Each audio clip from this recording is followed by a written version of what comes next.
Hello friends, welcome to the new episode of my channel. আমি অরিত্র। এখন এই ভিডিওর মধ্যে আমরা কথা বলবো হচ্ছে বরবাদের স্টোরি কি হতে পারে, কি কি স্টোরি হতে পারে সেটা আমরা একটা প্রেডিকশন করবো। তো বরবাদের টিজারটা আমি মাল্টিপল টাইম দেখেছি। আমার টিজারটা দেখুন, ইন্সপিরেশনের যে ব্যাপারটা আছে সেটা আমি টিজার রিভিউতে অ্যাড্রেস করেছিলাম, বাট আমার টিজারটা ভালো লেগেছিল, যেটাকে যেভাবে এক্সিকিউট করেছে, তার মধ্যে যে প্রোডাকশন ভ্যালু রয়েছে বা শাকিব খানের যে পারফরমেন্স, সেগুলো কিন্তু খুব ভালো ছিল। এবং অ্যাজ এ স্টার সে কিন্তু রিস্ক নিচ্ছে। তার কারণ হচ্ছে যে এতটা নেগেটিভ শেডে নিজেকে দেখানো, একটা স্টার কিন্তু সচরাচর এই জিনিসটা করে না। যতক্ষণ সে খুব সিকিউর না হয় নিজের ফ্যান বেস বা নিজের অডিয়েন্সকে নিয়ে, ততক্ষণ কিন্তু এতটা নেগেটিভ লাইটে তাকে পোর্ট্রে করানো হচ্ছে। তো সেটা সে যে করছে, তো সেটার জন্য একটা গার্ডস লাগে। তো সেই জন্য সবকিছুর দিক থেকে, এবং ছবিটার মধ্যে কোথাও গিয়ে যেহেতু অ্যান্টাগনিস্টও খুব ভালো একজন অ্যাক্টরকে নেওয়া হচ্ছে, তো সব মিলিয়ে আমার কিন্তু টিজারটা প্রমিসিং লেগেছে। দেখা যাক ছবিটা কিরকম হয়। বাট স্টোরি কি হতে পারে ছবিটা, দেখুন অ্যানিমালের ইন্সপিরেশন আছে ডেফিনেটলি, অনেক কিছুর মধ্যেই আছে, কিন্তু আমার মনে হয় না যে অ্যানিমালের মতো এক্স্যাক্টলি স্টোরিটা হবে ছবিটা।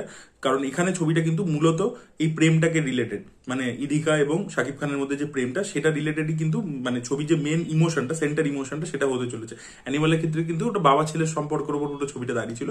এখানে কিন্তু আমার মনে হয় না যে কোর ইমোশনটা ওইটা হবে।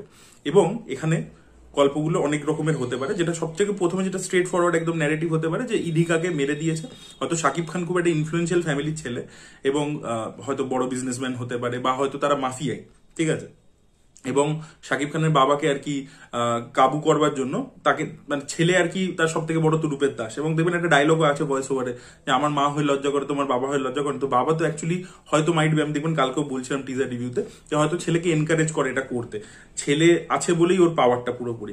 এবার এই যে এদের পুরো এম্পায়ারটাকে যাতে টেক ওভার করে নিতে পারে, তো তাই জন্য কিন্তু শাকিব খানের উপর বারবার অ্যাটাকস হচ্ছে। এবং দেখবেন একটা যে পার্কিং লটের এই যে সিনটা আছে, যেখানে অ্যাকশন হচ্ছে, ও গুলি মারছে সবাইকে, এবং একটা গোল্ডেন কালারের ওর একটা নিজস্ব গান আছে, এবং যেটা মোশন পোস্টারও বেরিয়েছিল, গাড়ির বনেটের মধ্যে বসে আছে রক্তাক্ত ভাবে, ওটা কিন্তু অ্যাকচুয়ালি এই পার্কিং লটের ফাইটটারই আর কি এক্সটেনশন আর কি। এবং ওখানে গাড়ির মধ্যে যদি ভালো করে নোটিস করেন, দেখবেন ইদিকা পল বসে আছে। তো হয়তো ওকে নিয়ে কোথাও ঘুরতে গেছিল বা কিছু করতে গেছিল, এবং সেখানে ওর উপর একটা অ্যাটাক হচ্ছে। তো শাকিব খানকেও কিন্তু, মানে একটা দলের লোকেরা কিন্তু মেরে ফেলতে চাইছে।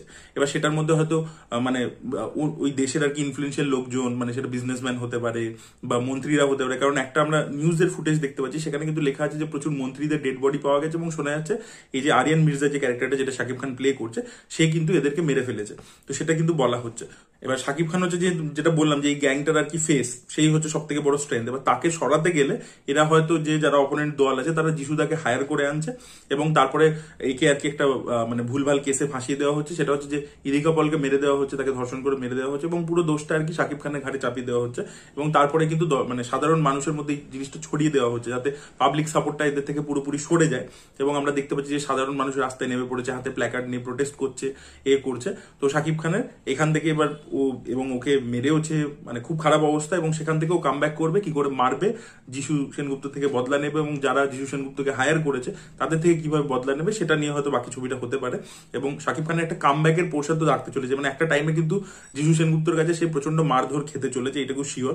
লাস্ট যে শটটা আমরা দেখতে পাচ্ছি, সে হেলিকপ্টারের দিকে হেঁটে যাচ্ছে, সেখানে কিন্তু তার মেকআপের লুকটা দারুণ এসছে আর কি, পুরো যে জিনিসটা করেছে প্রস্থেটিক। তো ওইখানটা আর কি পরিষ্কার বোঝা যাচ্ছে যে এই ক্যারেক্টারটা একটা টাইমে প্রচন্ড চোট খেয়েছে, মার খেয়েছে আর কি। আর যিশু সেনগুপ্তর ক্যারেক্টারটা যখনই দেখবেন, ঝলক দেখতে পাবেন যে সে একটা থানার মধ্যে অ্যাটাক করছে, মেশিন গান দিয়ে সবাইকে গুলি করে দিচ্ছে। এবং তাকে যখন আমরা লাস্ট একদম টিজারের শেষে দেখতে পাই, সে কিন্তু পুরো ডেড বডি ওখানে পড়ে রয়েছে, সেখানে দাঁড়িয়ে প্যান্টের চেনটা টানছে। তো সেখানে যে প্রচন্ড সে তাণ্ডব একটা ঘটিছে, তো সে তার ক্যারেক্টারটাও কিন্তু পাওয়ারফুল হতে চলেছে। তো এরকম একটা স্ট্রেট ফরওয়ার্ড একটা রিভেঞ্জ, মানে একটা লাভ স্টোরি, তার সাথে রিভেঞ্জ। কারণ রিভেঞ্জের জন্য একটা লাভ স্টোরির দরকার পড়ে। আপনারা গজনিও যদি দেখে থাকেন, সেখানেও আগে এই সঞ্জয় সিংহানি এবং কল্পনার প্রেমটাকে ডেভেলপ করানো হয়েছিল।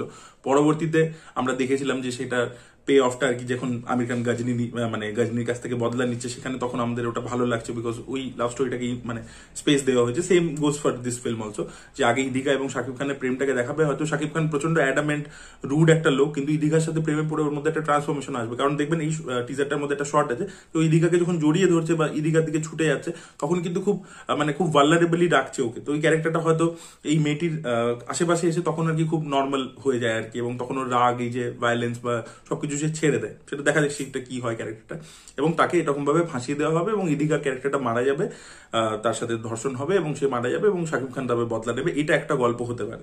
দ্বিতীয় যেটা হতে পারে, যে হয়তো তার উপর এরকম অ্যালিগেশন লেগেছে শাকিব খানের উপর, এবং আমরা হয়তো অ্যাপারেন্টলি মনে হচ্ছে যে না, ইদিকার মানে মারা গেছে বা কিছু, এবং পরে টুইস্ট হিসাবে এরকম আসতে পারে যে ইদিকাকেও অ্যাকচুয়ালি যিশু সেনগুপ্ত ওখানে প্লান্ট করেছে, ঠিক আছে। আচ্ছা, এরকমও হতে পারে যে যিশু সেনগুপ্তকে হায়ার করা হয়নি, সে অ্যাকচুয়ালি এদেরই কোনোভাবে রিলেটিভ বা সম্পর্কের ব্যাপার, যেহেতু অ্যানিমালের ইন্সপিরেশন আছে তাই জন্য ভাবছি। তো হয়তো আমরা একটা জিনিস দেখতে পাই না যে হিরো ভিলেনের মধ্যে একটা কানেকশন থাকে, তো যেটা আর কি আমরা অ্যানিমালেও দেখতে পেয়েছিলাম আর কি, যে ববি দেওল এবং রণবীর কাপুর কয়েনের এপিট ওপিট, ঠিক আছে। একজন বলতে পারে না, একজন কানে শুনতে পায় না, এবং ওরা একই ফ্যামিলির মেম্বার আর কি, এবং কোথাও গিয়ে আর কি দুজন মানে ও আর কি ওর দাদুর বদলা নিচ্ছে, এ ওর বাবাকে বাঁচাচ্ছে, এরকম আর কি একটা ব্যাপার ছিল। তো এটাও কিন্তু এখানেও হতে পারে যে হয়তো যিশু সেনগুপ্ত ওদেরই ফ্যামিলির আর কি ওর সম্পর্কে ভাই হয়, যে ওর থেকে বদলা নিতে চাইছে কোনো কারণে, এবং হয়তো ইদিকাকেও প্লান্ট করেছে, ইদিকা পুরো জিনিসটা করেছে, হয়তো ইদিকার ক্যারেক্টারটা মারা যায়নি, হয়তো তার সাথে ধর্ষণ হয়েছে বা হয়তো কিছুই হয়নি, কিন্তু সে পুরোপুরি অ্যালিগেশনটা শাকিব খানের উপর দিয়ে দিচ্ছে। যেটা আপনারা ইন্টারন্যাশনাল খিলাড়ি বলে যে অক্ষয় কুমারের ছবিটা হয়েছিল, সেখানে যেরকম ব্যাপারটা ছিল যে অ্যাকচুয়ালি অক্ষয় কুমার কিছুই করেনি, কিন্তু টুইঙ্কেল খান্নাকে এমনভাবে ব্রেন ওয়াশ করা হয়েছে যে টুইঙ্কেল খান্না কিন্তু পুরো অ্যালিগেশনটা যে অক্ষয় কুমার আমার দাদাকে মেরে দিয়েছে, আমার সাথে এই করেছে, সেগুলো সব কোর্টে এসে বলে, এবং অক্ষয় কুমার নিজে প্রেমের জন্য পুরো জিনিসটা অ্যাকসেপ্টও করে নেয়। তো সেরকম একটা অ্যাঙ্গেলও থাকতে পারে কিন্তু, যে ইদিকার মানে যেহেতু ও জেনুইনলি ভালোবেসেছে শাকিব খান, এবং ইদিকা হয়তো পুরোটাই প্ল্যান করে এসেছিল কোনো একটা কারণের জন্য, হয়তো ইদিকার কোনো কেউ আর কি ভাই হতে পারে বা কেউ হতে পারে, সে হয়তো শাকিব খানের হাতে আগে মারা গেছিল কোনো কারণে, তো সেই জন্য ওকে যিশু সেনগুপ্ত বুঝিয়ে সুঝিয়ে পাঠিয়েছে। এবার ও প্রথমে আর কি প্রেমের ছলনা করে আর কি পুরো জিনিসটা ওকে ফাঁসিয়েছে, সবকিছু ট্র্যাপ করেছে, বাট পরে হয়তো ওর মধ্যে একটা ট্রান্সফরমেশন আসবে, ও হয়তো বুঝতে পারবে শাকিব খানের ভালোবাসাটা, তখন ও রিয়াক্ট করবে। তো সেরকম একটা দিক কিন্তু থাকলেও থাকতে পারে। এই দু রকমই থিওরি আমার মনে হচ্ছে যেটা হতে পারে, যেহেতু আমার মনে হচ্ছে যে এই ছবির মূল যে ইমোশনটা সেটা এই প্রেমটাকে কেন্দ্র করেই হবে বলে আমার মনে হচ্ছে।